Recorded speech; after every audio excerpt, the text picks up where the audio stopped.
Yo, bali tuloy-tuloy pa nga itong aming pagpo-food trip dito. Talaga namang hindi rin kami tumigil dahil ang dami namin nakikita sa paligid.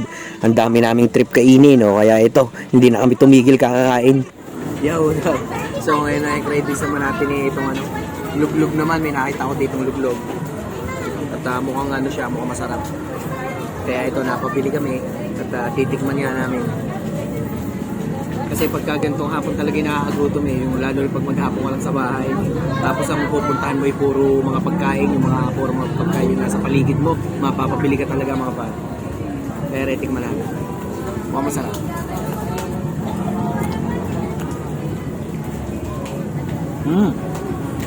Good. Good siya. Ngayon ulit ako nakatikim nito mga pa. Ano ba yan? Palabok? Luglog? Malabon? Palabok pala. Palabok. Basta yun, dami na siya. Okay naman. Yeah, what's up mga par? Bali nga ito yung aming last craving. Fishball, tsaka puho. Yan yung last craving namin.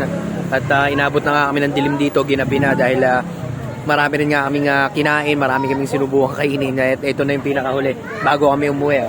Hala. Fishball. Bili namin yan kay Idol mga par. So yun, update ko na lang ulit kayo sa mga susunod na kabanata mga pare ko. At God bless sa inyo lahat.